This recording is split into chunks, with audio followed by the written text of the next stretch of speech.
어머님, 국악은 이제 그만하세요? 아이 음감 망치고 싶으세요? 요즘이 몇 년도인데 그런 구식 음악을. 진짜 답답해 죽겠어요. 안녕하세요. 제 이름은 박정숙입니다. 올해 73이고요. 서울 종로구 한옥마을에서 혼자 살고 있는 평범한 할머니죠.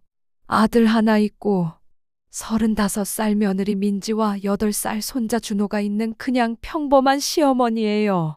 매일 아침 일찍 일어나서 마당에 물 주고 가끔 동네 국악원에서 아이들한테 가야금 좀 가르쳐 주고 그게 제 일상의 전부거든요. 며느리와는 요즘 좀 사이가 안 좋아요. 특히 손자 준호 음악 교육 문제로 자꾸 의견이 안 맞더라고요. 민지는 피아노나 바이올린 같은 서양 음악만 시키려고 하고 저는 우리 전통 음악도 좀 알았으면 좋겠는데 말이에요. 뭐 그래도 그냥 평범한 고부 갈등이라고 생각했거든요. 그런데 며칠 전부터 상황이 심각해지기 시작했어요. 민지가 제 앞에서 대놓고 시대에 뒤떨어진 음악 그만하세요. 고 소리를 지르더라고요. 70년 넘게 살면서 그런 모욕을 받아본 적이 없었는데 말이에요. 하지만 그 며느리는 전혀 몰랐겠죠. 제가 누구인지. 그리고 바로 며칠 후에 준호가 참가하는 전국 어린이 음악 콩쿠르에서 어떤 놀라운 일이 벌어질지 말이에요. 지금부터 그 정말 시원한 이야기를 들려드릴게요. 정말 속이 뻥 뚫리는 반전이 기다리고 있으니까 끝까지 들어보세요. 그리고 이런 사이다 이야기가 마음에 드신다면 좋아요 버튼 꼭 눌러주시고 구독과 알림 설정도 부탁드려요. 댓글로는 여러분도 고부 갈등이나 음악 교육 관련해서 비슷한 경험 있으셨는지 얘기해 주세요. 서로 공감하면서 들으면 더 재미있거든요. 그럼 시작할게요. 화요일 오후 2시 종로구 한옥마을의 작은 집은 평온함 그 자체였다. 박정숙 할머니는 거실 한편에 정좌하여 가야금을 무릎에 올려놓고 있었다. 73년의 세월이 만들어낸 주름진 손가락이 가야금줄을 부드럽게 어루만지자 은은하고 깊은 선율이 방안을 가득 채웠다. 아리랑 아리랑 아라리요. 오래된 민요가 할머니의 입술에서 흘러나왔다. 목소리는 나이에 비해 놀랍도록 맑고 깊이가 있었다. 가야금의 섬세한 떨림과 어우러져 마치 옛날 궁중에서 들려오는 듯한 우아함이 있었다. 그때 현관문이 열리는 소리가 들렸다. 8살 손자 준호가 학교에서 돌아온 것이다. 할머니, 저 왔어요. 준호가 신발을 벗으며 큰 소리로 외쳤다. 가방을 던져두고 거실로 뛰어온 아이는 할머니가 가야금을 연주하는 모습을 보자 걸음을 멈췄다. 와, 할머니. 오늘도 그 예쁜 소리 내고 있네요. 준호가 눈을 반짝이며 할머니 옆에 앉았다. 박정숙 할머니의 얼굴에 자연스럽게 미소가 번졌다. 준호야, 오늘 학교는 어땠니? 좋았어요. 음악 시간에 선생님이 우리나라 전통 악기에 대해서 설명해 주셨는데 가야금 얘기도 나왔어요. 그래서 우리 할머니가 가야금 잘 친다고 자랑했어요. 할머니의 미소가 더욱 깊어졌다. 아이의 순수한 자랑이 가슴을 따뜻하게 만들었다. 그래. 우리 준호가 할머니 자랑을 했구나. 네. 그런데 할머니, 이 소리 정말 예뻐요. 어떻게 이런 소리가 나는 거예요? 친구들이 궁금하다고 했어요. 준호가 호기심 가득한 눈으로 가야금을 바라봤다. 박정숙 할머니는 손을 멈추고 아이를 바라봤다. 준호야, 이건 우리나라 전통 악기란다. 할머니가 너보다 조금 클 때부터 배운 거야. 이 악기에는 우리 조상들의 마음이 담겨 있어. 조상들의 마음이요? 그래. 기쁠 때도 슬플 때도 그리운 사람을 생각할 때도 이 소리로 마음을 표현했단다. 그래서 이 소리를 들으면 왠지 마음이 편해지는 거야. 준호가 고개를 끄덕이며 작은 손으로 가야금 줄을 조심스럽게 만져봤다. 얇은 줄에서 맑은 소리가 났다. 우와, 정말 예쁜 소리예요. 준호가 배우고 싶으면 할머니가 가르쳐 줄 수도 있어. 정말요? 저도 할머니처럼 예쁜 소리 낼 수 있을까요? 물론이지. 우리 준호는 음감이 참 좋거든. 할머니와 손자가 가야금을 사이에 두고 즐겁게 이야기를 나누고 있을 때 준호가 갑자기 생각난 듯이 말했다. 할머니, 그런데 엄마는 왜 할머니가 이거 치시는 걸 별로 안 좋아해요? 박정숙 할머니의 손이 살짝 멈췄다. 아이의 순진한 질문이 가슴 한편을 아프게 했다. 엄마가 그랬니? 지난번에 아빠한테 뭐라고 하는 걸 들었어요. 할머니가 옛날 음악만 하신다고. 그런데 저는 할머니 음악이 제일 좋은데요. 할머니는 잠시 말문이 막혔다. 아이 앞에서 며느리와의 갈등을 드러내고 싶지 않았다. 엄마는 준호가 다른 음악도 배웠으면 하시는 거야. 피아노 같은 건 말이야. 저는 할머니 가야금이 더 좋은데요. 피아노보다 소리가 훨씬 예뻐요. 준호의 맑은 목소리에 할머니의 마음이 더욱 복잡해졌다. 아이는 순수하게 가야금 소리를 좋아하는데 며느리는 그것조차 방해가 된다고 여겼다. 그래도 엄마 말씀도 들어야지. 피아노도 좋은 악기야. 할머니도 피아노 칠 줄 아세요? 조금은. 할머니가 젊었을 때는 여러 악기를 배웠거든. 박정숙 할머니는 실제로 피아노, 바이올린, 심지어 서양 성악까지 배운 적이 있었다. 하지만 그런 이야기는 아이에게 할 필요가 없었다. 우와, 할머니 정말 대단하세요. 준호가 감탄하며 할머니를 올려다봤다. 그 순간 할머니는 가슴 한편이 뜨거워지는 것을 느꼈다. 적어도 이 아이만은 자신을 이해해주고 있었다. 자, 그럼 숙제부터 하자. 할머니가 가야금 연주해 줄 테니까 옆에서 숙제해. 네. 할머니 음악 들으면서 숙제하면 집중 더 잘 돼요. 준호가 책상에 앉아 숙제를 꺼내자 할머니는 다시 가야금을 연주하기 시작했다. 잔잔하고 평화로운 선율이 방 안을 채웠다. 준호는 가끔 연필을 멈추고 할머니를 바라보며 미소를 지었다. 그렇게 1시간 정도 지났을까? 오후 4시쯤 현관문이 열리는 소리가 들렸다. 며느리 민지가 마트에서 돌아온 것이다. 민지가 문을 열자마자 가야금 소리가 귀에 들어왔다. 평소와 달리 오늘은 그 소리가 유독 거슬렸다. 오늘 아침에 아파트 엄마들과 만나서 나눈 대화가 머릿속에서 맴돌고 있었기 때문이다. 우리 애는 피아노 학원에서 콩쿠르 준비하고 있는데 민지네 준호는 뭐 하고 있어? 아직 특별히. 시어머님이 국악을 가르치려고 하셔서. 국악? 요즘 시대에? 그건 너무 구식 아니야? 애들 미래를 생각하면 피아노나 바이올린을 해야지.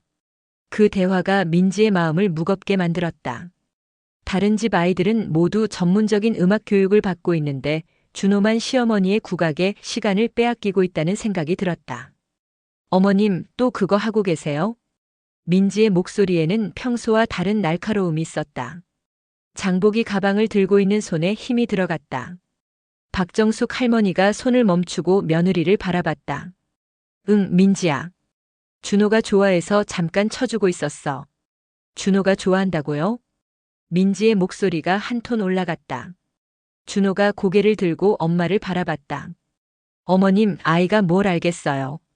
그냥 신기해서 그런 거지 실제로는 집중력만 떨어뜨리고 있다고요. 민지가 부엌으로 들어가면서 장보기 가방을 싱크대에 3개 내려놓았다. 물건들이 부딪히는 소리가 집안에 울렸다. 오늘 마트에서 다른 엄마들 만났는데 다들 애들 음악 교육에 얼마나 신경 쓰는지 알아요? 우리 준호만 뒤떨어지고 있어요.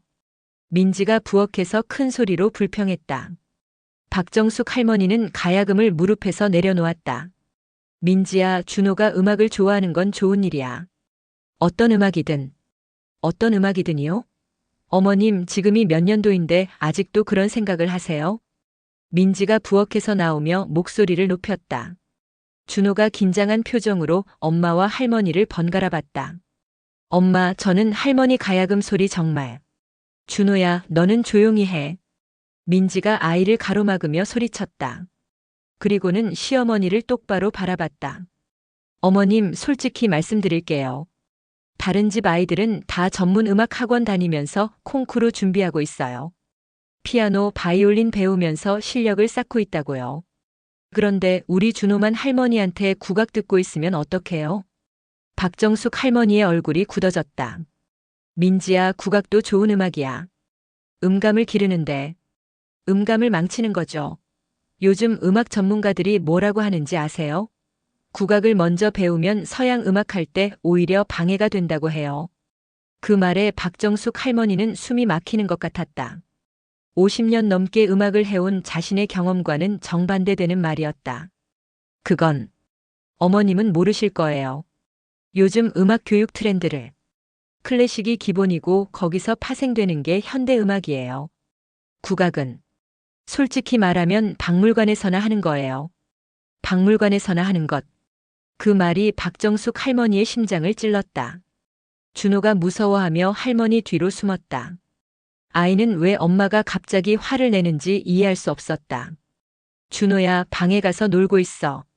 박정숙 할머니가 떨리는 목소리로 말했다. 아이가 방으로 들어간 후 민지가 더욱 노골적으로 말을 이었다. 어머님, 현실을 좀 보세요. 지금 음악 콩쿠르에 나가는 아이들 보셨어요? 다들 몇 살부터 전문 교육 받았는지 아세요? 우리 준호도 이제 시작해야 해요. 늦기 전에요. 민지야, 너무 성급하게. 성급하다고요? 벌써 늦었어요. 다음 주에 전국 어린이 음악 콩쿠르 있는 거 아세요? 다른 집 애들은 다 준비하고 있는데 우리 준호는 뭐 준비했어요? 국악이요? 민지의 목소리에 비꼬는 투가 섞였다. 그 콩쿠르에. 네, 그 콩쿠르에 준호도 내보내려고 해요. 그런데 지금 이 상태로는 창피해서 어떻게 내보내요? 애가 음악에 대해서 뭘 알겠어요? 박정숙 할머니는 할 말을 잃었다. 며느리가 말하는 그 콩쿠르에 대해서 자신이 알고 있는 것들을 말할 수는 없었다. 앞으로는 준호 앞에서 그런 거 하지 마세요. 아이 장래에 도움 안 돼요.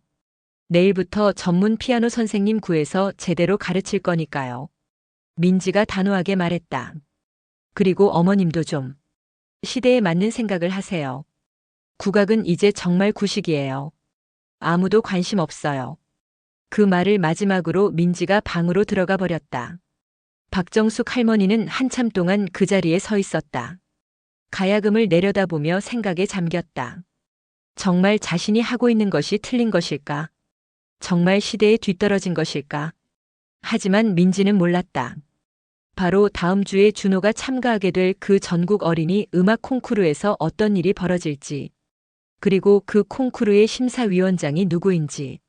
그날 밤 박정숙 할머니는 오랫동안 잠들지 못했다.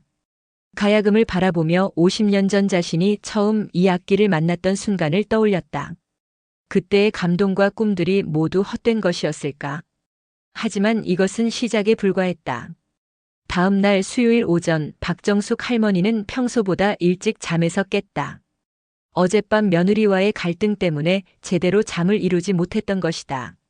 창밖으로 들어오는 아침 햇살을 바라보며 한숨을 내쉬었다. 거실로 나가니 가야금이 그대로 놓여 있었다. 평소 같으면 아침 일찍 일어나서 가벼운 연주로 하루를 시작했지만 오늘은 망설여졌다. 민지의 말이 귓가에 맴돌았다. 박물관에서나 하는 거예요. 그래도 50년 넘게 해온 습관을 하루아침에 바꿀 수는 없었다.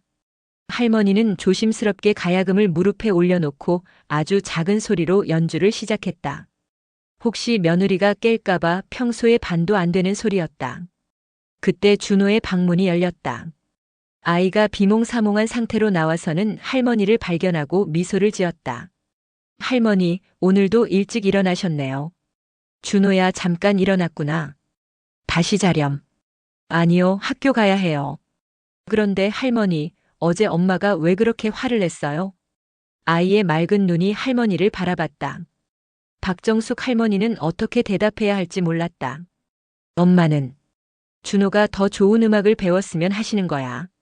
저는 할머니 음악이 제일 좋은데요. 친구들도 신기하다고 했어요. 그때 민지의 방에서 움직이는 소리가 들렸다. 할머니는 재빨리 가야금을 치웠다. 준호야, 빨리 씻고 아침 먹어야지. 민지가 방에서 나오자마자 거실을 둘러봤다. 가야금이 구석에 놓인 것을 보고 안도의 표정을 지었다. 어머님, 일찍 일어나셨네요. 응, 민지야. 준호 아침 차려줄게. 아니에요. 제가 할게요. 어머님은 그냥 쉬세요. 민지의 목소리는 차가웠다. 어젯밤의 갈등이 아직 해결되지 않은 상태였다. 아침 식사 시간은 유독 조용했다. 평소 같으면 준호가 학교 이야기를 하거나 할머니가 자연스럽게 대화를 이어갔지만 오늘은 달랐다. 민지는 준호에게만 말을 걸었고 할머니는 거의 말이 없었다. 준호야, 오늘 방과 후에 피아노 학원 체험 수업 갈 거야. 갑작스러운 민지의 말에 준호가 고개를 들었다. 피아노 학원이요? 응, 엄마가 어제 알아봤는데 우리 집에서 가까운 곳에 좋은 곳이 있더라. 오늘 한번 가보자. 박정숙 할머니가 수저를 든 손을 잠깐 멈췄다. 하지만 아무 말도 하지 않았다. 그런데 엄마, 저는 할머니가 가야금 가르쳐 주신다고 했는데요. 준호야, 그건. 할머니도 바쁘시잖아. 전문 선생님한테 배우는 게 더 좋아. 민지가 할머니를 째려보듯 쳐다봤다. 마치 뭔가 말하면 안 된다는 경고의 눈빛이었다. 준호가 이해할 수 없다는 표정으로 할머니를 바라봤다. 할머니는 고개를 숙이고 밥만 먹었다. 학교에 간 후 집안은 더욱 어색해졌다. 민지는 설거지를 하면서도 계속 뭔가 중얼거렸다. 진짜 답답해. 시대가 언제인데 아직도 그런 생각을 하고 계시는지. 할머니가 들으라는 듯이 하는 말이었다. 박정숙 할머니는 자신의 방으로 들어가 문을 닫았다. 오후가 되자 상황은 더욱 악화됐다. 민지가 동네 맘카페에서 만난 엄마들과의 대화를 SNS에 올리기 시작했다. 우리 시어머님이 아직도 국악을 하셔서 고민이에요. 아이 교육에 방해가 될까봐 걱정돼요. 요즘 시대의 국악이요? 키읔키읔키읔 너무 구식 아닌가요? 맞아요. 아이들은 피아노, 바이올린 배워야죠. 댓글들이 하나둘씩 달렸다. 모두 민지의 편을 들어주는 내용이었다. 민지는 그 댓글들을 보며 자신이 옳다는 확신을 더욱 굳혔다. 오후 3시쯤 준호가 학교에서 돌아왔다. 평소 같으면 할머니에게 달려와 안겼지만 오늘은 조심스럽게 거실을 둘러봤다. 할머니, 오늘은 가야금 안 치세요? 준호야, 할머니가 좀 피곤해서. 그럼 제가 할머니 어깨에 주물러 드릴까요? 아이의 순수한 마음에 할머니의 눈가가 촉촉해졌다. 그때 민지가 나타났다. 준호야, 가방 정리하고 씻어. 피아노 학원 가야지. 엄마, 저는 할머니랑. 준호야, 엄마 말 안 들을래? 민지의 목소리가 날카로워졌다. 준호는 더 이상 말하지 못하고 방으로 들어갔다. 민지가 할머니를 바라보며 말했다. 어머님, 아이가 혼란스러워해요. 앞으로는 정말 국악 얘기하지 마세요. 아이한테 안 좋아요. 박정숙 할머니는 아무 대답도 하지 않았다. 저녁 시간 준호가 피아노 학원에서 돌아왔다. 아이의 표정이 어두웠다. 어떠니? 피아노 재미있지? 민지가 기대에 찬 목소리로 물었다. 선생님이 친절하긴 했는데요. 그럼 다음 주부터 정식으로 다니자. 엄마, 그런데 저는 여전히 할머니 가야금이. 준호야. 민지가 아이를 가로막았다. 그리고 할머니를 쏘아보듯 바라봤다. 어머님 때문에 아이가 계속 헷갈려해요. 제발 좀 도와주세요. 박정숙 할머니는 그날 밤 더욱 깊은 절망에 빠졌다. 손자마저 점점 멀어져 가는 것 같았다. 가야금을 바라보며 자신이 정말 잘못된 것일까 하는 생각이 들었다. 하지만 민지는 알지 못했다. 며칠 후에 자신이 얼마나 큰 실수를 했는지 깨닫게 될 날이 오고 있다는 것을. 그날 밤 누군가 박정숙 할머니에게 전화를 걸어왔다. 목요일 아침 박정숙 할머니는 어젯밤 걸려온 전화를 생각하며 잠에서 깼다. 전국 어린이 음악 콩쿠르 운영위원회에서 온 전화였다. 하지만 그 내용은 가족들에게 말할 수 없는 것이었다. 할머니, 오늘도 가야금 안 치세요? 준호가 아침을 먹으며 조심스럽게 물었다. 평소 같으면 아침마다 들려오던 가야금 소리가 이틀째 들리지 않자 아이도 이상함을 느끼고 있었다. 준호야, 할머니가 요즘 좀. 어머님은 피곤하시대. 준호야, 빨리 먹고 학교 가야지. 민지가 할머니의 말을 가로막았다. 그리고 준호에게 속삭였다. 할머니 괴롭히지 말고 피아노 연습이나 생각해. 준호가 풀이 죽은 표정으로 고개를 끄덕였다. 박정숙 할머니는 그 모습을 보며 가슴이 미어졌다. 준호가 학교에 간 후 민지가 본격적인 작전을 시작했다. 먼저 동네 맘카페에 글을 더 자세히 올렸다. 시어머님 국악 때문에 진짜 스트레스 받네요.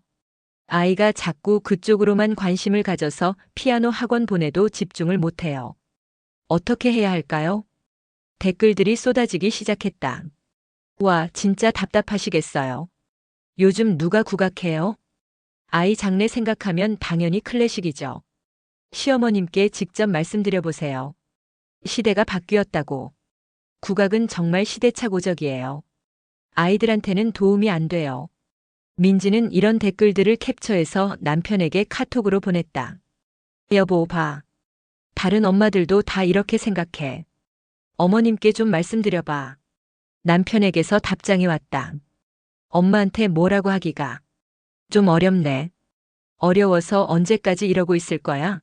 준호 교육 문제인데. 오후에 민지는 한 발 더 나아갔다. 아파트 엘리베이터에서 만난 이웃 아줌마들과 대화를 나누며 자신의 입장을 더욱 공고히 했다. 아, 민지 씨. 준호 피아노 학원 다니기 시작했다면서요? 네, 그런데 시어머님이 계속 국악을 시키려고 하셔서 아이가 혼란스러워해요. 아이고, 그러시면 안 되는데. 요즘 시대에 국악이 뭔 도움이 돼요? 맞아요. 아이들은 글로벌 시대에 맞는 음악을 배워야죠. 그러게요. 피아노, 바이올린 이런 걸 해야지. 국악은 너무 올드해요. 이런 대화들이 민지에게는 더 큰 확신을 주었다. 자신이 옳다는 생각이 더욱 강해졌다. 집에 돌아온 민지는 박정숙 할머니에게 더욱 노골적으로 말했다. 어머님, 아파트 사람들도 다 똑같이 얘기해요. 요즘 시대의 국악은 너무 구식이라고요. 아이 교육에 방해만 된다고 하더라고요. 박정숙 할머니는 설거지를 하던 손을 멈췄다. 민지야, 사람들이 뭐라고 하든 음악은 음악이야. 음악은 음악이라고요? 어머님, 현실을 보세요. 지금 콩쿠르나 음악대학에서 국악으로 뭘 할 수 있어요? 클래식이 기본이에요, 기본. 국악도 훌륭한 음악이야. 우리 문화의 뿌리인데. 뿌리는 박물관에 보관해두면 되잖아요. 아이들한테는 미래가 있는 음악을 가르쳐야죠. 민지의 목소리가 점점 높아졌다. 그때 현관문이 열리며 남편이 들어왔다. 왜 이렇게 시끄러워? 여보, 어머님께 좀 말씀드려봐. 준호 교육 문제라고. 남편은 난처한 표정으로 어머니와 아내를 번갈아 봤다. 엄마, 민지 말도 일리가 있어요. 요즘 아이들은 정말 피아노, 바이올린 이런 걸 많이 배우니까. 박정숙 할머니는 아들까지 며느리 편을 드는 것을 보며 더욱 절망스러워졌다. 그래, 너희들 말이 다 맞을 거야. 할머니가 뭘 알겠니? 할머니가 자리를 뜨려고 하자 민지가 마지막 한마디를 더했다. 어머님, 내일부터는 정말 준호 앞에서 가야금 하지 마세요. 아이가 피아노 학원에서도 집중을 못한다고 하더라고요. 그날 오후 준호가 학교에서 돌아왔을 때의 일이었다. 아이가 평소 습관대로 할머니 하며 거실로 뛰어왔지만 할머니는 가야금을 치고 있지 않았다. 할머니, 왜 가야금 안 치세요? 저 할머니 음악 듣는 거 좋아하는데요. 박정숙 할머니는 아이의 순수한 눈을 마주보며 마음이 아팠다. 준호야, 할머니가 요즘 좀 피곤해서. 그럼 제가 마사지 해드릴까요? 아니면 함께 가야금 치면서 놀까요? 그때 민지가 나타났다. 준호야, 뭐 하는 거야? 피아노 연습해야지. 할머니 귀찮게 하지 마. 엄마, 저는 할머니랑. 준호야, 엄마 말 안 들을래? 할머니는 바쁘시다고 했잖아. 준호가 울먹울먹하며 피아노 앞에 앉았다. 서투른 손가락으로 건반을 누르는 소리가 집안에 울렸다. 박정숙 할머니는 그 소리를 들으며 방으로 들어갔다. 저녁 무렵 상황은 더욱 악화됐다. 민지가 친정 어머니와 전화 통화를 하면서 큰 소리로 불만을 터뜨렸다.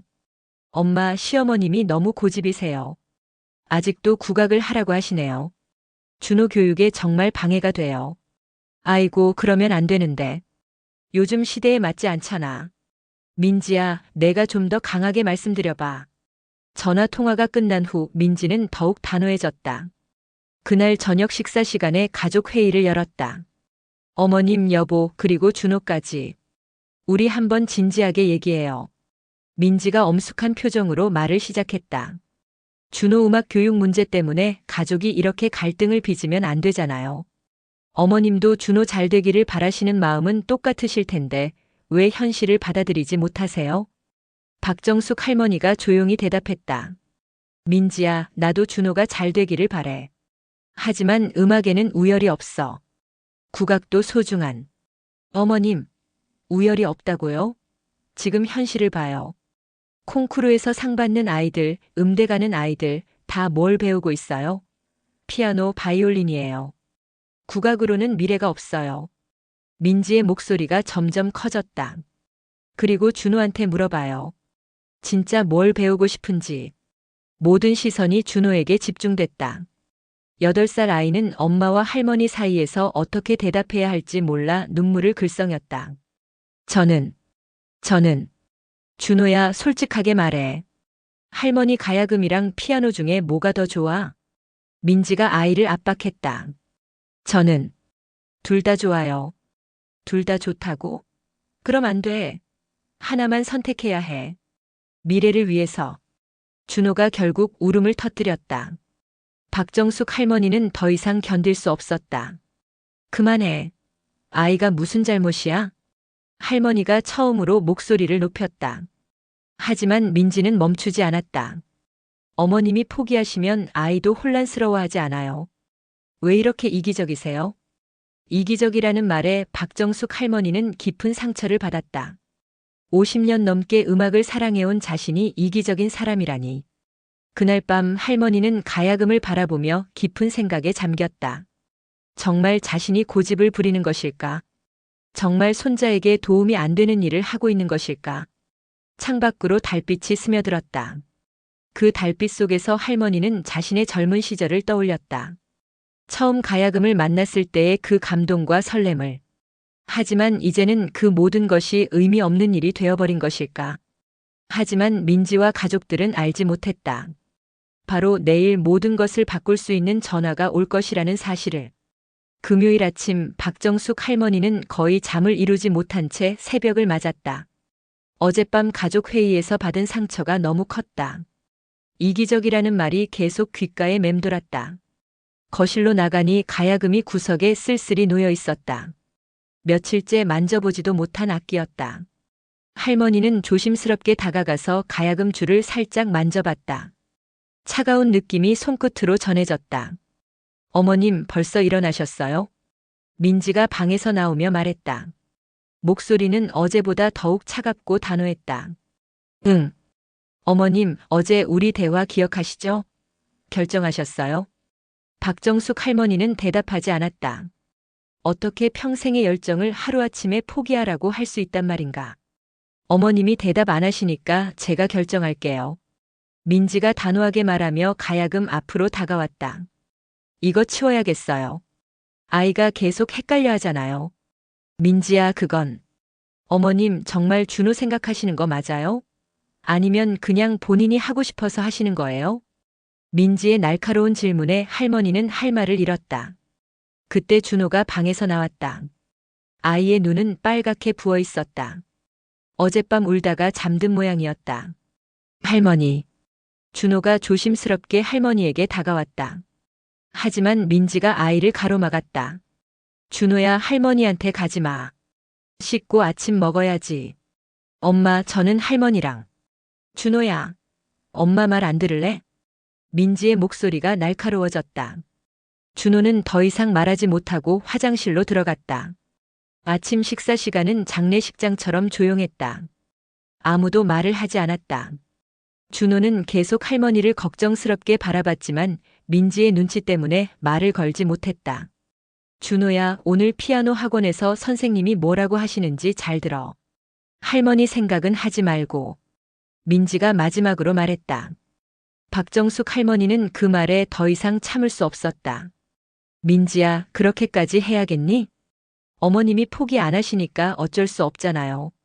아이 미래를 위해서라고요. 준호가 학교에 간 후 민지는 본격적으로 움직였다. 먼저 거실에 있던 가야금을 할머니 방으로 옮겼다. 어머님, 앞으로는 방에서만 하세요. 아니, 아예 안 하시는 게 좋겠어요. 박정숙 할머니는 자신의 가야금이 마치 부끄러운 물건인 양 치워지는 모습을 보며 눈물이 났다. 오후에 민지는 더 극단적인 행동에 나섰다. 동네 맘카페에 또 다른 글을 올렸다. 시어머님 때문에 정말 한계예요. 국악 그만하라고 해도 계속 고집 피우시고 아이는 혼란스러워하고. 어떻게 해야 할까요? 진짜 스트레스 받아요. 이번에는 더 많은 댓글들이 달렸다. 차라리 따로 살아보시는 건 어때요? 시어머님이 너무 이기적이시네요. 아이 교육이 우선이죠. 단호하게 하세요. 국악은 정말 시대에 뒤떨어져요. 아이한테 도움 안 돼요. 민지는 이런 댓글들을 보며 더욱 확신을 가졌다. 자신이 옳다는 생각이 더욱 강해졌다. 저녁 시간 남편이 퇴근하자마자 민지가 달려들었다. 여보, 정말 한계야. 어머님께 확실하게 말씀드려야겠어. 민지야, 그래도 엄마인데. 엄마라고 해서 아이 교육을 방해해도 되는 거야? 준호 미래를 생각해봐. 남편도 결국 아내의 편을 들 수밖에 없었다. 그날 저녁 식사 후 민지가 최후 통첩을 내렸다. 어머님, 마지막으로 말씀드려요. 정말 국악 그만하세요. 아니면 뭐? 박정숙 할머니가 처음으로 당당하게 물었다. 아니면 준호랑 저희는 따로 살겠어요. 이 집에서 나가겠다는 뜻이에요. 그 말에 집안이 조용해졌다. 남편도 놀란 표정으로 아내를 바라봤다. 민지야, 그렇게까지. 여보, 나는 진심이야. 아이 교육이 더 중요해. 박정숙 할머니는 며느리의 눈을 바라봤다. 진짜였다. 정말로 자신을 이 집에서 내쫓으려는 것이었다. 민지야, 이 집은 내가 평생 살아온 집이야. 그럼 어머님이 선택하세요. 국악이냐 가족이냐. 냉혹한 최후 통첩이었다.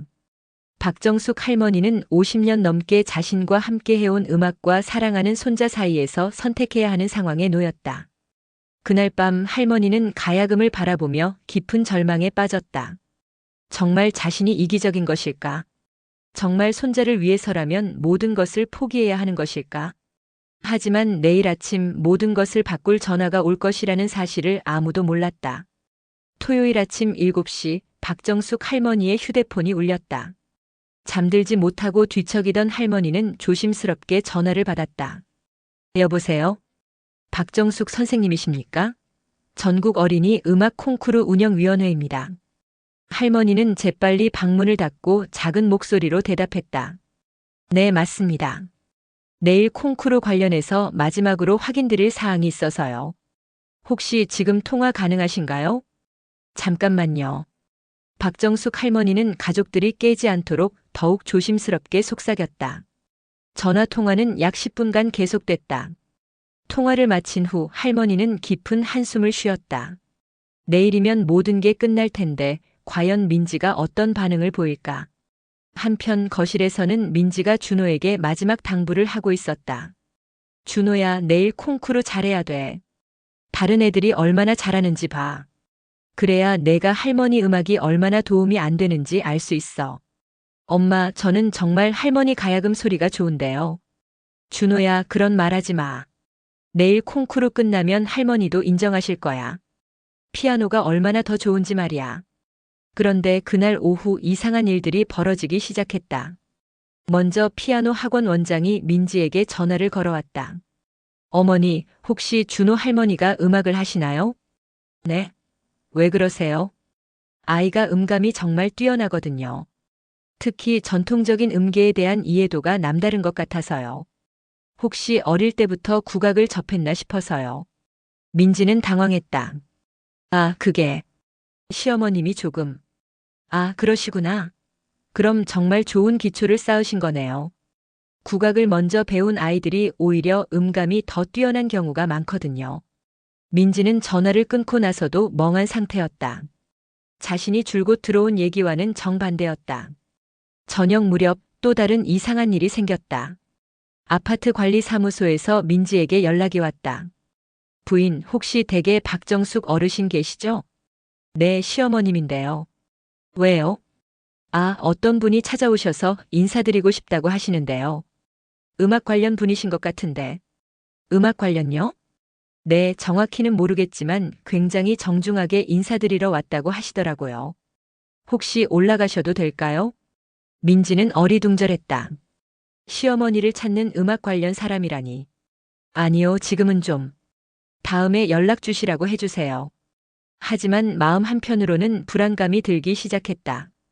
혹시 자신이 모르는 뭔가가 있는 것일까? 그날 저녁 식사 시간 남편이 이상한 얘기를 꺼냈다. 민지야, 오늘 회사에서 음악 좋아하는 선배가 그러는데 요즘 국악이 다시 주목받고 있다고 하더라. 갑자기 왜 그런 소리를? 아니, 그냥. 클래식과 국악을 융합한 새로운 장르가 인기라고 하던데. 특히 어릴 때부터 국악을 배운 아이들이 나중에 음악적 창의성이 더 뛰어나다고 하더라고. 민지의 표정이 굳어졌다. 그런 헛소리 믿지 마. 그냥 유행 따라가는 얘기일 뿐이야. 하지만 속으로는 점점 불안해졌다. 하루 종일 들은 얘기들이 모두 자신이 알고 있던 것과 달랐다. 그날 밤 민지는 인터넷을 검색해보기 시작했다. 국악 교육 효과, 전통 음악과 음감, 국악을 배운 아이들. 검색 결과들이 하나둘씩 나타났다. 그런데 놀랍게도 대부분의 자료들이 국악 교육의 긍정적인 효과를 언급하고 있었다. 국악을 먼저 배운 아이들의 음감이 더 뛰어나다. 전통 음악이 창의성 발달에 도움이 된다. 동양 음계와 서양 음계를 모두 아는 것이 유리하다.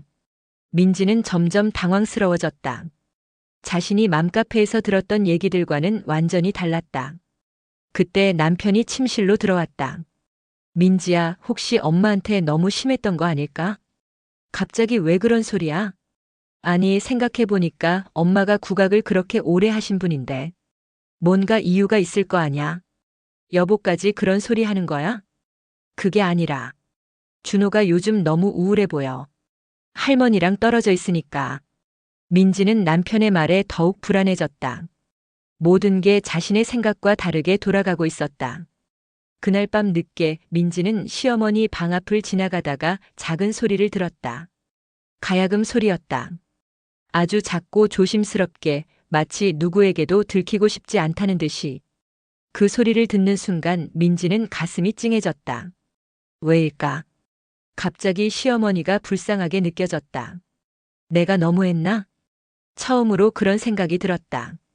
하지만 곧 고개를 저었다. 아니다. 준호를 위한 일이었다. 자신이 옳았다. 하지만 마음 한편의 불안감은 계속 커져갔다. 내일 콩쿠르가 끝나면 모든 게 명확해질 거라고 생각했다. 그때까지만 기다리면 된다고. 민지는 알지 못했다. 내일 콩쿠르에서 자신이 얼마나 큰 충격을 받게 될지를. 그날 밤 박정숙 할머니는 가야금을 어루만지며 마지막 연습을 했다. 50년 넘게 함께 해온 악기와의 이별을 준비하면서 내일이면 모든 게 끝날 것이다. 일요일 아침 콩쿠르 당일이었다. 박정숙 할머니는 새벽 5시부터 잠에서 깼다. 오늘은 특별한 날이었다. 하지만 가족들에게는 그저 준호가 피아노로 첫 콩쿠르에 나가는 날일 뿐이었다. 준호야, 빨리 일어나. 오늘 콩쿠르 날이야. 민지가 들뜬 목소리로 아이를 깨웠다. 오늘이면 모든 게 확실해질 거라고 생각했다. 시어머니도 준호가 다른 아이들에 비해 얼마나 뒤떨어져 있는지 깨닫게 될 것이라고. 할머니도 같이 가세요? 준호가 눈을 비비며 물었다. 당연하지. 할머니도 보셔야 해. 다른 애들이 얼마나 잘하는지 말이야. 민지가 의미심장하게 말했다. 오늘 시어머니가 현실을 직시하기를 바랐다. 아침 식사를 하며 민지는 계속 콩쿠르 얘기를 했다. 준호야, 긴장하지 말고 그냥 평소처럼 해. 다른 애들 수준 보면 우리가 얼마나 늦게 시작했는지 알 수 있을 거야. 박정숙 할머니는 조용히 밥을 먹으며 아무 말도 하지 않았다. 오전 9시 가족들은 콩쿠르 회장인 세종문화회관으로 향했다. 택시 안에서 민지는 계속 떠들었다. 어머님, 오늘 정말 좋은 교육의 기회가 될 거예요. 요즘 아이들이 얼마나 수준 높은 음악 교육을 받는지 보시게 될 거예요. 박정숙 할머니는 창밖을 바라보며 조용히 답했다. 그래, 오늘 많이 배울 수 있을 거야. 하지만 그 말의 진짜 의미를 민지는 알지 못했다. 세종문화회관에 도착하자 엄청난 인파가 몰려 있었다. 전국에서 모인 아이들과 부모들로 북적였다. 와, 정말 대단하네. 이렇게 많은 아이들이. 민지가 감탄했다. 그런데 이상한 점이 있었다. 여기저기서 박정숙 할머니를 알아보는 듯한 시선들이 있었다. 저분, 혹시 박정숙 선생님 아니세요? 한 중년 여성이 조심스럽게 다가왔다. 아, 안녕하세요. 박정숙 할머니가 정중하게 인사했다. 저희 아이가 국악원에서 선생님 이야기 많이 들었어요. 정말 뵙게 되어서 영광입니다. 민지는 어리둥절했다. 시어머니를 아는 사람이 이렇게 많다니. 어머님, 저분이 누구세요? 그냥 아는 사람이야. 할머니가 애매하게 대답했다. 콩쿠르가 시작되자 정말 놀라운 수준의 연주들이 이어졌다. 8살, 9살 아이들이 마치 음대생처럼 피아노를 연주했다. 봐, 어머님. 저 아이들 수준을 봐요. 우리 준호와는 차원이 다르죠? 민지가 속삭였다. 실제로 다른 아이들의 실력은 정말 뛰어났다. 준호의 순서가 되었다. 아이는 떨리는 손으로 피아노 앞에 앉았다. 며칠밖에 배우지 않은 실력으로는 당연히 다른 아이들에 비해 부족했다. 역시 너무 늦게 시작했어. 민지가 아쉬워했다. 그런데 그때 예상치 못한 일이 벌어졌다. 심사위원 중 한 명이 준호에게 질문을 했다. 준호야, 피아노 말고 다른 악기도 할 줄 아니? 네. 할머니가 가야금 조금 가르쳐 주셨어요. 오, 가야금. 그럼 음계에 대해서 조금 알고 있겠네. 심사위원이 관심을 보이기 시작했다. 혹시 진양조 알아? 네. 할머니가 가르쳐 주셨어요. 준호가 밝게 대답했다. 그러자 심사위원들 사이에서 웅성거리는 소리가 들렸다. 이 아이 할머니가 혹시 설마 그분이신가? 민지는 뭔가 이상하다는 느낌을 받았다. 심사위원들의 반응이 예사롭지 않았다. 잠시 후 한 심사위원이 마이크를 들고 말했다. 잠깐만요. 혹시 관객석에 박정숙 선생님 계신가요? 순간 회장이 조용해졌다. 모든 사람들이 두리번거리기 시작했다. 민지는 심장이 두근거렸다. 설마 시어머니를 찾는 것인가? 어머님, 혹시... 그때 박정숙 할머니가 조용히 일어났다. 네, 여기 있습니다. 할머니의 목소리가 회장에 울려 퍼졌다. 순간 회장 곳곳에서 박수 소리가 터져 나왔다. 특히 음악 관계자들과 다른 아이들의 부모들 중 일부가 열렬히 박수를 쳤다. 정말 박정숙 선생님이시군요. 오늘 오실 줄 몰랐는데. 심사위원이 흥분한 목소리로 말했다. 민지는 완전히 얼어붙었다. 뭔가 심상치 않은 일이 벌어지고 있었다. 혹시 저 아이가 선생님의... 네, 제 손자입니다. 박정숙 할머니가 당당하게 대답했다. 그러자 심사위원들과 관객들 사이에서 더 큰 술렁임이 일었다. 박정숙 선생님의 손자라니. 그럼 국악을 어릴 때부터 배운 거네요. 역시 기초가 다르더라. 민지는 도대체 무슨 일인지 이해할 수 없었다.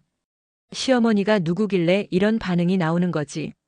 그때 한 심사위원이 설명을 시작했다. 여러분, 박정숙 선생님은 우리나라 국악계의 아직 공식 발표 전이니까 자세한 말씀은 드릴 수 없지만 정말 대단한 분이십니다. 민지는 점점 더 혼란스러워졌다. 어머님, 도대체 뭐가? 하지만 박정숙 할머니는 여전히 조용히 앉아 있었다. 콩쿠르가 계속 진행되는 동안 민지는 주변 사람들의 대화를 엿들었다. 박정숙 선생님 손자라니 정말 부럽다. 국악계에서는 정말 유명한 분이시잖아. 그분이 가르치신 거면 기초가 탄탄할 수밖에 없어. 민지는 점점 더 불안해졌다. 자신이 뭔가 크게 잘못 알고 있었던 것 같았다. 콩쿠르가 끝나고 시상식이 시작됐다. 놀랍게도 준호가 장려상을 받았다. 축하드립니다. 역시 박정숙 선생님의 손자답네요. 심사위원이 준호에게 상을 주며 말했다. 민지는 충격받은 상태였다. 며칠밖에 배우지 않은 준호가 상을 받다니. 집으로 돌아오는 길 택시 안은 조용했다. 민지는 머릿속이 복잡했다. 어머님, 아까 그 사람들이 어머님을 알아보는 것 같던데. 그냥 오래 음악을 해서 아는 사람들이 있어. 박정숙 할머니가 조용히 대답했다. 하지만 민지는 뭔가 큰 비밀이 있다는 것을 직감했다. 오늘 본 모든 것들이 자신이 알고 있던 것과 달랐다. 그날 밤 민지는 인터넷으로 박정숙 국악을 검색해봤다. 하지만 검색 결과는 별로 나오지 않았다. 뭔가 숨겨진 것이 있는 것 같았지만 정확히 알 수는 없었다. 내일이면 뭔가 더 알 수 있을 거야. 민지는 그렇게 생각하며 잠자리에 들었다. 하지만 마음 한편으로는 큰 불안감이 자리 잡고 있었다. 과연 자신이 옳았던 것일까? 시어머니에게 너무 심했던 것은 아닐까? 내일이면 모든 게 명확해질 것이다. 월요일 아침 민지는 하루 종일 어제 콩쿠르에서 본 장면들을 생각하며 불안해했다. 시어머니를 알아보는 사람들의 반응이 계속 머릿속을 맴돌았다.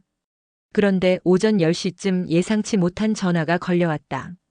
안녕하세요. KBS 문화부 기자입니다. 혹시 박정숙 선생님 댁 맞나요? 네. 네, 맞는데요. 실은 내일 아침 방송에 나갈 특집 다큐멘터리 촬영 때문에 연락드렸는데요. 박정숙 선생님께서 국가무형문화재 보유자로 지정되신 것을 축하드립니다. 민지는 전화기를 놓칠 뻔했다. 네? 뭐라고요? 아, 아직 모르셨나요? 어제 문화재청에서 공식 발표했는데요. 박정숙 선생님께서 가야금산조 및 병창 국가무형문화재 보유자로 지정되셨습니다. 내일 아침 9시 뉴스에서 특집으로 다룰 예정이거든요. 민지는 말문이 막혔다. 그래서 혹시 가족 인터뷰도 가능할까 해서요. 선생님의 일상과 가족들과의 모습을 담고 싶어서요. 아, 잠깐만요. 민지가 떨리는 손으로 전화를 끊었다. 국가무형문화재 보유자. 그 말이 머릿속에서 계속 맴돌았다. 급하게 인터넷을 검색해봤다. 국가무형문화재 보유자라고 치자 수많은 기사들이 쏟아져 나왔다. 박정숙 명인 가야금산조 국가무형문화재 보유자 지정. 50년 외길. 국악계에 살아있는 전설 박정숙 명인. 은둔하며 제자 양성에 매진한 국악의 대가. 기사를 읽어갈수록 민지의 얼굴은 창백해졌다. 박정숙 명인은 1970년대부터 가야금산조와 병창 분야에서 독보적인 실력을 인정받아 온 국악계의 거장이다. 특히 전통 가야금산조의 정수를 현대적으로 계승 발전시킨 공로를 인정받았다. 수많은 제자들을 배출했으며 현재 활동 중인 대부분의 가야금 연주자들이 그의 가르침을 받았다고 해도 과언이 아니다. 평소 언론 노출을 꺼려하며 조용히 후학양성에만 매진해 온 것으로 알려져 있다. 민지는 손이 덜덜 떨렸다. 자신이 박물관에서나 하는 음악 구식, 시대에 뒤떨어진 이라고 했던 그 국악이 이런 것이었다니. 그때 현관문이 열리며 박정숙 할머니가 들어왔다. 동네 국악원에서 돌아온 길이었다. 어머님. 민지가 다급하게 달려갔다. 민지야, 왜 그래? 어머님. 혹시 국가무형문화재라는 게 뭐예요? 박정숙 할머니의 표정이 잠깐 굳어졌다. 왜 갑자기? KBS에서 전화가 왔어요. 어머님이 국가무형문화재 보유자로 지정되셨다고. 내일 뉴스에 나온다고. 박정숙 할머니는 한숨을 쉬었다. 아, 그게 벌써 알려졌구나. 어머님, 정말 그런 대단한 분이셨어요? 민지의 목소리가 떨렸다.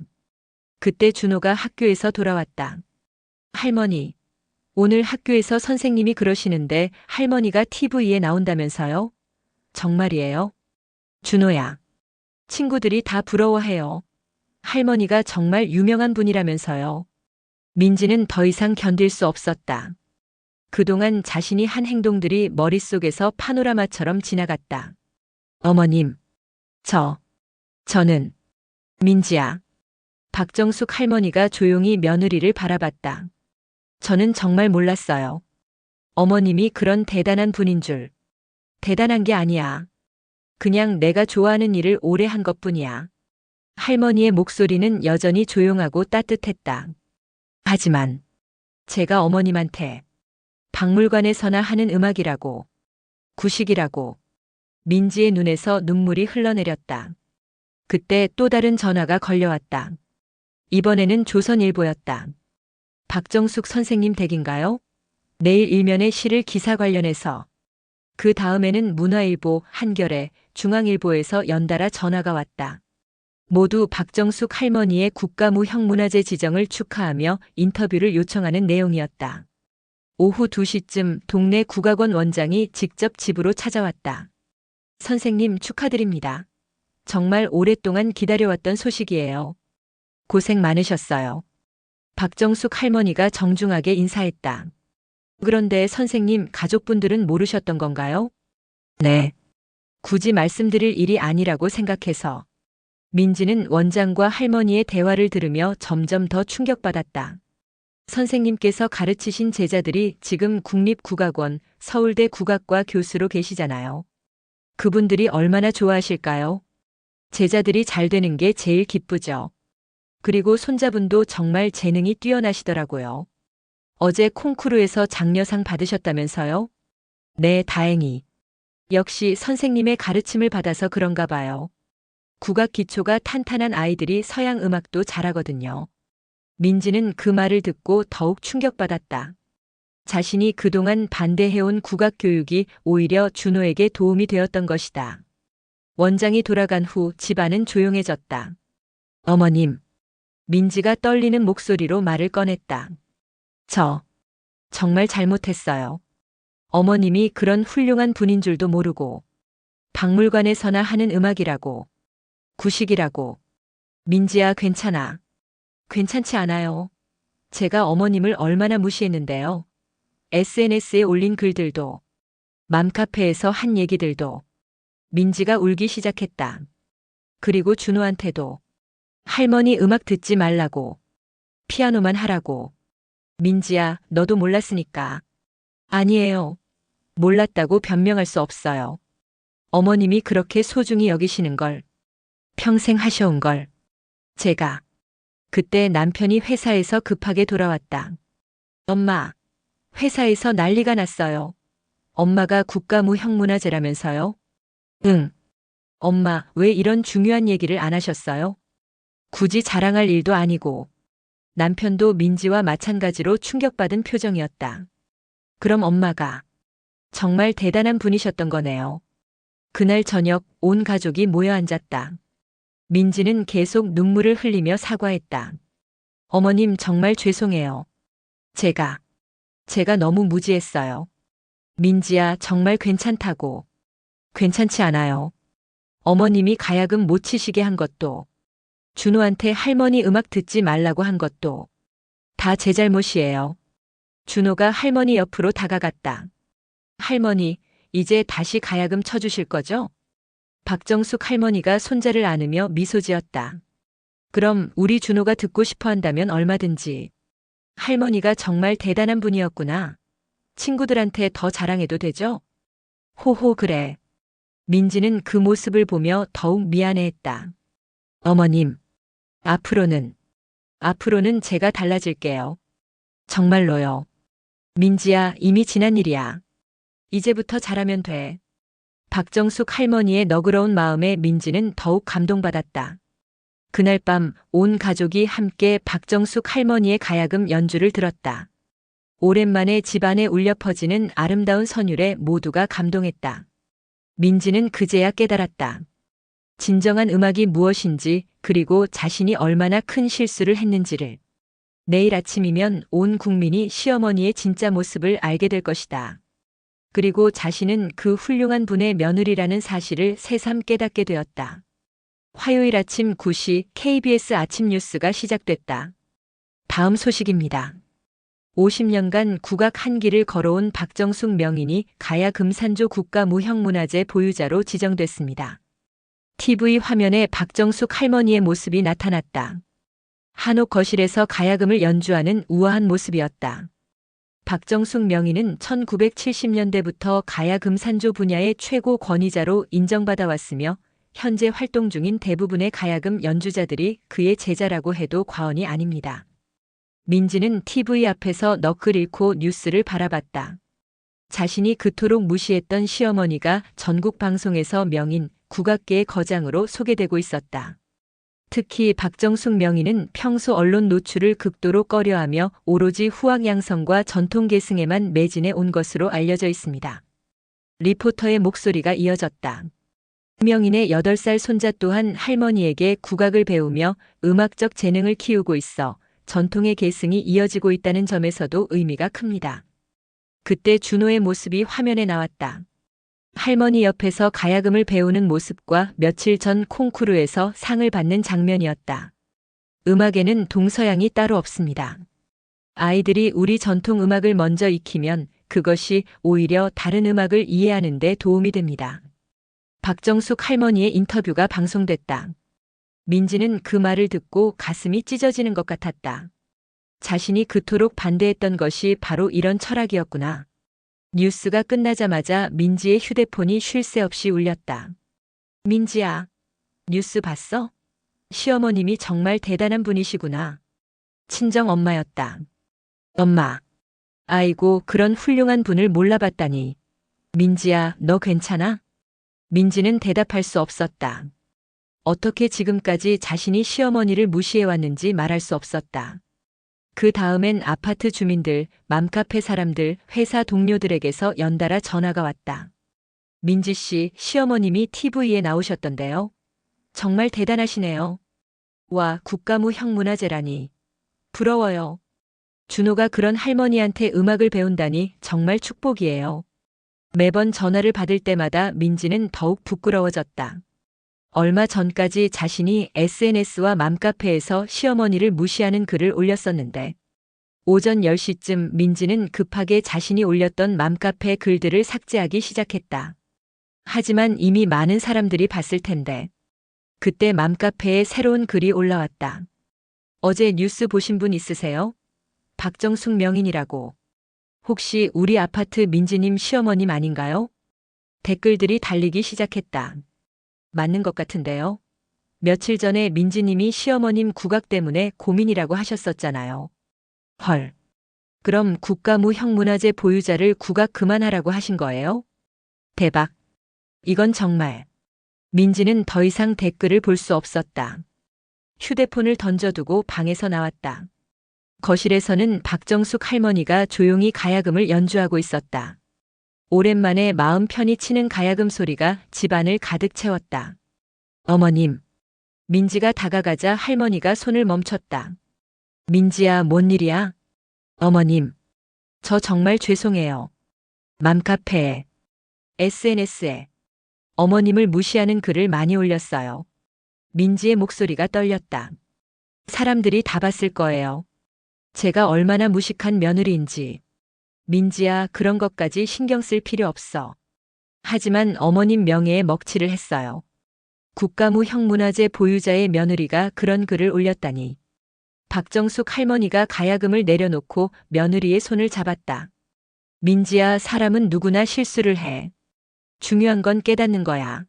어머님. 그리고 너도 나름의 이유가 있었잖아. 준호를 위한 마음이었으니까. 할머니의 너그러움에 민지는 더욱 눈물을 흘렸다. 어머님, 앞으로는 정말 달라질게요. 그리고 준호가 할머니한테 국악 배우는 걸 적극 지원할게요. 고마워, 민지야. 그때 준호가 학교에서 돌아왔다. 할머니, 오늘 학교에서 난리 났어요.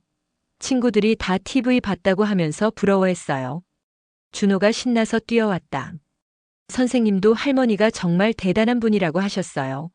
그리고 저한테 할머니한테 국악 더 배우라고 하셨어요. 그래. 우리 준호가 좋아하면 할머니가 더 많이 가르쳐 줄게. 네. 그리고 엄마, 이제 피아노랑 가야금 둘 다 배워도 되죠? 준호가 민지를 바라봤다. 물론이지. 할머니가 가르쳐 주시는 건 뭐든지 다 배워. 민지가 진심으로 대답했다. 오후에는 더 놀라운 일들이 벌어졌다. 먼저 준호의 피아노 학원 원장이 직접 찾아왔다. 어머님, 정말 영광입니다. 국가무 형문화재 보유자의 손자를 가르치다니. 너무 과찬이세요. 아닙니다. 그리고 준호의 음감이 뛰어난 이유를 이제야 알겠어요. 국악을 먼저 배운 아이들이 정말 다르거든요. 원장이 열심히 설명했다. 앞으로는 준호가 국악과 피아노를 병행할 수 있도록 특별히 신경 써서 가르치겠습니다. 그 다음에는 동네 국악원에서도 사람들이 찾아왔다. 선생님, 혹시 정기 공연 같은 거 계획하고 계신가요? 많은 분들이 선생님 연주를 듣고 싶어 하세요. 그리고 제자를 더 받으실 계획은 없으신지요? 박정숙 할머니는 겸손하게 대답했다. 아직 그런 계획은. 우선 손자부터 잘 가르쳐야죠. 저녁 식사 시간 온 가족이 모여 앉았다. 어머님, 오늘 회사에서 모든 사람들이 부러워했어요. 남편이 말했다. 과장님도 어머님 뉴스 보시고 정말 대단하다고 하시더라고요. 그리고 민지야, 맘카페에서 무슨 일 있었던 거야? 사람들이 자꾸 문자를 보내는데. 민지가 고개를 숙였다. 여보, 제가 그동안 맘카페에 어머님을 무시하는 글을 올렸어요. 뭐? 국악이 구식이라고. 아이 교육에 방해된다고. 남편도 충격받은 표정이었다. 민지야, 그럼 지금 사람들이. 네. 다 알고 있을 거예요. 제가 얼마나 무식한 며느리인지. 박정숙 할머니가 며느리를 바라보며 말했다. 민지야, 너무 자책하지 마. 이제부터 잘하면 되는 거야. 어머님, 정말 죄송해요. 그때 준호가 말했다. 엄마 괜찮아요. 이제 엄마도 할머니 음악이 얼마나 좋은지 알게 됐잖아요. 아이의 순수한 말에 모두가 웃었다. 그럼 이제 우리 집에서 매일 할머니 연주 들을 수 있는 거네요. 그럼 우리 준호가 원하면 언제든지. 박정숙 할머니가 미소 지었다.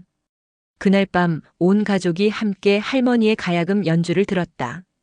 오랜만에 평화로운 가족의 모습이었다.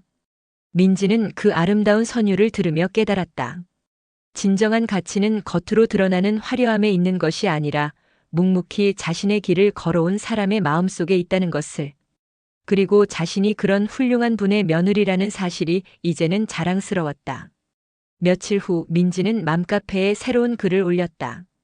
그동안 제가 시어머님에 대해 올린 글들에 대해 진심으로 사과드립니다. 제가 너무 무지했습니다. 시어머님은 정말 존경할 만한 분이시고 저는 그런 분께 음악을 배우는 손자를 둔 것을 이제 진심으로 감사하게 생각합니다. 앞으로는 우리 전통 문화의 소중함을 더욱 깊이 깨닫고 살아가겠습니다. 댓글들이 달렸다. 진심 어린 사과 잘 봤어요. 누구나 실수할 수 있어요. 깨닫는 게 중요하죠. 준호가 정말 행복한 아이네요. 그런 할머니를 둬서. 이렇게 박정숙 할머니의 이야기가 끝났습니다. 사람을 겉모습이나 선입견으로 판단하면 안 된다는 걸 다시 한번 깨닫게 되네요. 우리 주변에도 박정숙 할머니처럼 묵묵히 자신의 길을 걸어가시는 분들이 많을 거예요. 그분들의 진짜 가치를 알아보는 눈을 가져야겠다는 생각이 듭니다. 여러분도 비슷한 경험 있으시면 댓글로 공유해주세요. 그리고 이런 사이다 이야기 좋으셨다면 좋아요, 구독, 알림 설정까지 꼭 부탁드려요. 다음에도 또 다른 감동적인 이야기로 찾아뵐게요. 오늘도 들어주셔서 감사합니다.